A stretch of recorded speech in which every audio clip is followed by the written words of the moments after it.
সূরা আল আরাফ। বিসমিল্লাহির রহমানির রহিম। قال اهبطوا بعضكم لبعض عدو ولكم في الأرض مستقر ومتاع إلى حين।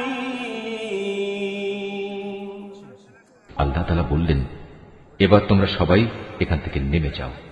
আজ থেকে তোমরা ও শয়তান চিরদিনের জন্য একে অপরের দুশমন। সুনির্দিষ্ট সময় পর্যন্ত পৃথিবীতে থাকার উদ্দেশ্যে তোমাদের জন্য সেখানে বসবাসের জায়গা ও জীবন সামগ্রীর ব্যবস্থা থাকবে। قال فيها تحيون وفيها تموتون ومنها تخرجون। আল্লাহ তাআলা আরো বললেন, তোমরা সেখানেই জীবন যাপন করবে, সেখানেই তোমরা মৃত্যুবরণ করবে এবং সেখান থেকেই তোমাদের পুনরায় বের করে আনা হবে। وَلِكُلِّ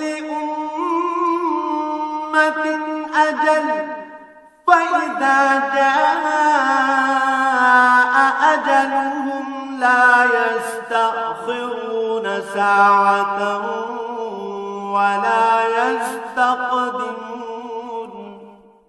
প্রত্যেক জাতির জন্যই তার উত্থান পতনের একটি সুনির্দিষ্ট মেয়াদ রয়েছে।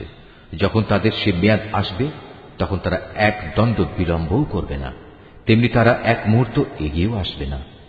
বিসমিল্লাহির রহমানির রহিম। কুল্লু নাফসিন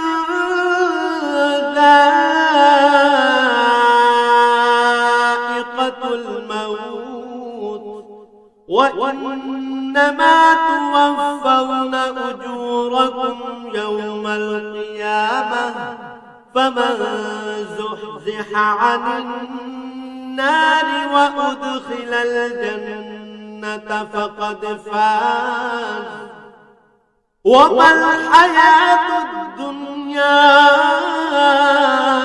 إلا متاع الغرور। প্রত্যেক প্রাণীকেই মরণের স্বাদ ভোগ করতে হবে, অতঃপর তোমাদের জীবনভর কামাইয়ের প্রতিফল কিয়ামতের দিন আদায় করে দেয়া হবে।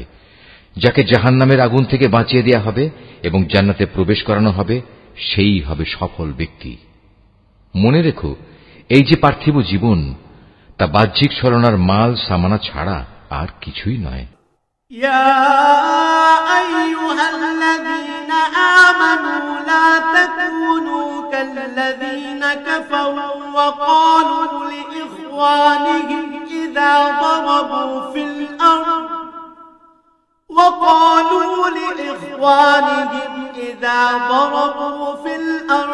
أو كانوا غزا لو كانوا عندنا ما ماتوا وما قتلوا ليجعل الله ذلك حسرة في قلوبهم والله يحيي ويميت والله بما تعملون بصير।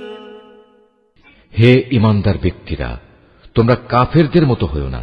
তাদের অবস্থা ছিল এমন, এ কাফেরদের কোনো ভাই বন্ধু যখন বিদেশ বিভূয়ে মারা যেত কিংবা কোনো যুদ্ধে লিপ্ত হতো, তখন এরা তাদের সম্পর্কে বলতো, এরা যদি বাইরে না গিয়ে আমাদের কাছে থাকত তাহলে এরা কিছুতেই মরত না এবং এরা নিহতও হতো না। এভাবেই এ মানসিকতাকে আল্লাহ তাআলা তাদের মনের আক্ষেপে পরিণত করে দেন।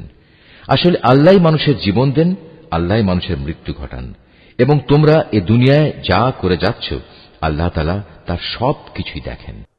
বিসমিল্লাহির রহমানির রহিম। আইনামা তাকুনু ইউদরিকুমুল মাউত ওয়ালাউ